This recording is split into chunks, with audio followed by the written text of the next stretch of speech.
प्रिय विद्यार्थियों, जैसा कि हम निरंतर ब्रिटिश संविधान के बारे में आप सभी विद्यार्थियों को जानकारी प्रदान कर रहे थे, उसी क्रम में आज हम ब्रिटिश संविधान की एक महत्वपूर्ण विशेषता विवेक तथा सहयोग की संतान।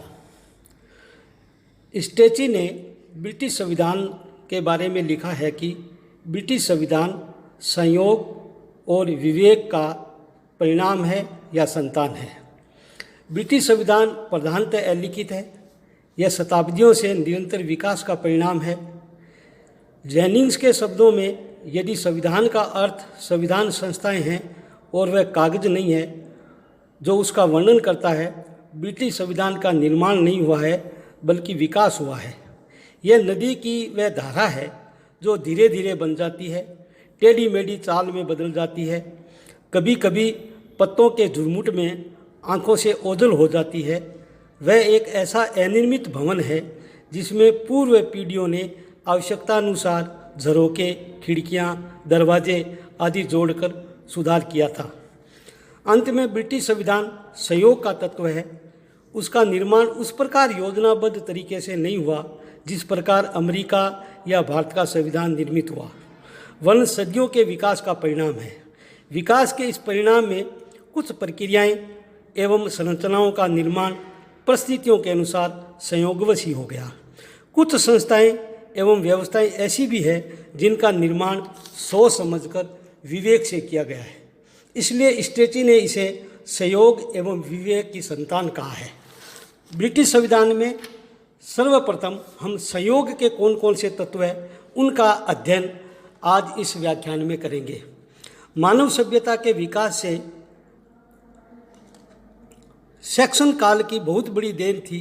जिस प्रकार वर्णमाला के विकास में, मिस्र बीजगणित के विकास में मूल एवं कानून के विकास में रोम का हाथ है, उसी प्रकार राजनीतिक संस्थाओं के विकास में ब्रिटेन का हाथ है। जेनिंग्स के अनुसार ब्रिटिश संविधान को अन्य संविधानों का जनक कहा जाता है तथा ब्रिटिश संसद को अन्य संसदों की जननी भी माना जाता है। संसद, मंत्रिमंडल, द्विसदनात्मक व्यवस्थापिका, कानून का शासन एवं स्थानीय स्वशासन ब्रिटिश संवैधानिक परंपराओं की देन है। ये सभी व्यवस्थाएं सोच समझकर न बनाकर वरन सहयोग की देन है।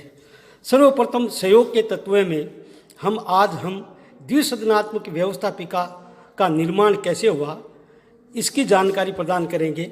वर्तमान में सभी लोकतांत्रिक देशों में द्विसदनात्मक व्यवस्थापिका का स्वरूप पाया जाता है। यह ब्रिटेन की देन है, परंतु ब्रिटेन में यह सहयोग का ही परिणाम है। 1295 ईस्वी में एडवर्ड प्रथम में आर्थिक संक्रमण से उबरने के लिए जनता के 3 वर्गों की प्रतिनिधियों की सभा बुलाई थी, जो इतिहास में आदर्श संसद के नाम से विख्यात है। इस सभा में सामंत वर्ग, पादरी, नाइटहुड तथा सामान्य नागरिकों के प्रतिनिधि तथा विशेष व्यक्तियों के प्रतिनिधि नए कर लगाने हेतु एक सभा बुलाई गई। हालांकि यह त्रिसदनात्मक संसद बनने का अनुमान था, परंतु सामंत व पादरी वर्ग के विचार समान थे, अतः यह 2 वर्गों में बंट गए। प्रथम वर्ग सामंत तथा पादरी वर्ग, जो आगे जाकर लॉर्ड्स कहलाए, तथा दूसरा वर्ग साधारण नागरिक, जो कॉमन्स कहलाए। इसी प्रकार मंत्रिपरिषद का विकास भी ब्रिटेन में सहयोग का परिणाम है। संसद की भांति मंत्रिपरिषद व प्रधानमंत्री का पद भी सहयोग का परिणाम है।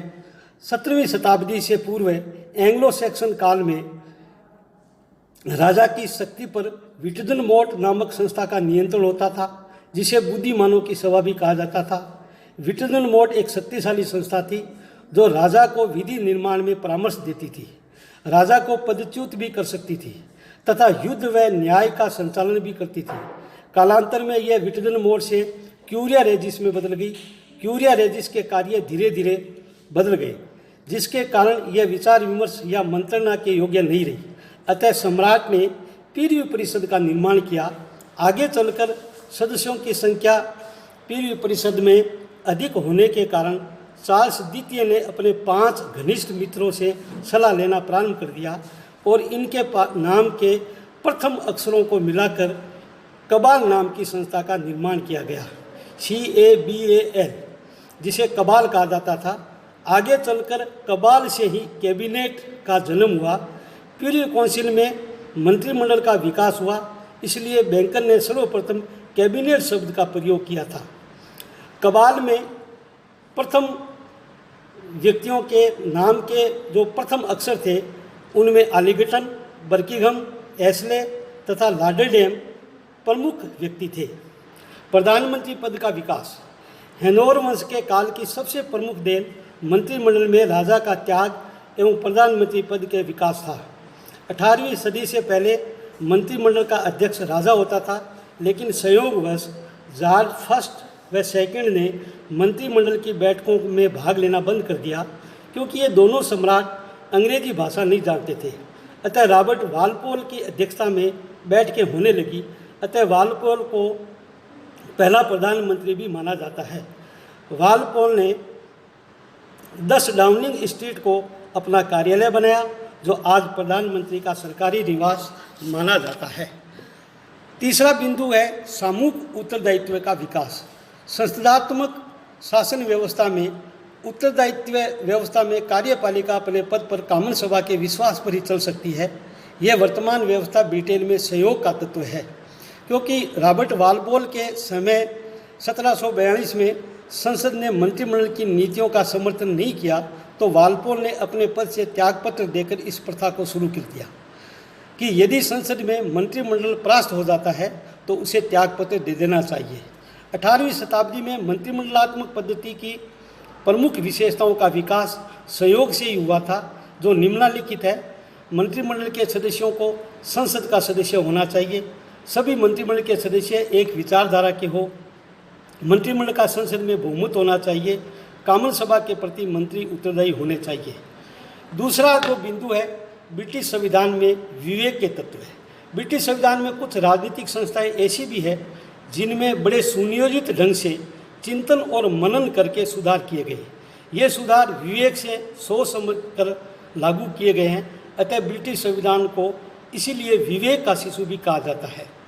सर्वप्रथम ब्रिटेन में 1928 के जनप्रतिनिधित्व अधिनियम के माध्यम से वयस्क मताधिकार लागू कर दिया गया, जिसमें 21 वर्ष या अधिक आयु वाले सभी स्त्री पुरुष को मताधिकार दिया गया। वर्तमान में 1969 के संशोधन द्वारा न्यूनतम मताधिकार की आयु 18 वर्ष कर दी गई है और 1948 में गुप्त मतदान एवं एक सदस्यीय निर्वाचन क्षेत्र की भी व्यवस्था कर दी गई है। दूसरा बिंदु है विवेक के तत्व में कामन सभा की शक्ति में वृद्धि और लाल सभा की शक्ति में कमी। 1911 तथा 1949 के अधिनियमों द्वारा लाल सभा की शक्ति को कम एवं कामन सभा की शक्ति में वृद्धि कर दी गई है। 1909 में लाल सभा ने लॉर्ड जॉर्ज के वित्त विधेयक को अस्वीकार कर दिया था। अतः लाल सभा की शक्ति को सीमित करने के लिए 1911 में संसदीय अधिनियम पारित किया गया, जिसमें निम्नलिखित संशोधन किए गए। वित्त विधेयक लाल सभा में 1 महीने में उसकी सहमति या बिना सहमति के ही पारित हो जाएगा। दूसरा, कोई विधेयक वित्त विधेयक है या नहीं, इस पर विवाद की स्थिति स्वीकार में ही निर्णय करेगा। 1949 का संसदीय अधिनियम 1911 के अधिनियम द्वारा लाल सभा की वित्तीय शक्तियों को सीमित कर दिया गया था एवं कामन सभा की श्रेष्ठता सिद्ध कर दी गई थी। इसी प्रकार 1949 के अधिनियम द्वारा लाल सभा की साधारण कानूनों संबंधी शक्ति को भी सीमित कर दिया गया था। लाल सभा अब किसी भी साधारण विधेयक को कामन सभा से पारित होने पर 1 वर्ष की अवधि तक ही रोक सकती है, जबकि पूर्व में लाल सभा किसी भी साधारण विधेयक को 3 वर्ष तक रोक सकती थी। दूसरा अगला बिंदु है लोकतंत्र की स्थापना। 1685 में चार्ल्स द्वितीय के बाद उसका पुत्र जेम्स सेकंड सम्राट बना। सम्राट ने कानून के संबंध में अपेक्षा शुरू कर दी। परिणाम स्वरूप संसद के नेताओं ने जेम्स सेकंड को हटाने के लिए ऑरेंज के राजकुमार विलियम को आक्रमण करने के लिए आमंत्रित किया और जेम्स सेकंड देश छोड़कर भाग गया। 1688 ईस्वी में क्रांति हो गई, जिसे रक्तहीन क्रांति भी कहते हैं। और इस क्रांति के बाद 1689 में एक अधिनियम पारित किया गया, जिसमें यह कहा गया कि सम्राट संसद की अनुमति के बिना कोई कर नहीं लगाएगा। सम्राट एक बार वर्ष में संसद का अधिवेशन अवश्य बुलाएगा। संसद की अनुमति के बिना राजा शासकीय सेना का प्रयोग नहीं करेगा। संसद सदस्यों को विचार अभिव्यक्ति की पूर्ण स्वतंत्रता होगी। अतः परिणामतः ब्रिटिश संविधान इस प्रकार सहयोग एवं विवेक का शिशु है। धन्यवाद। जय हिंद, जय भारत।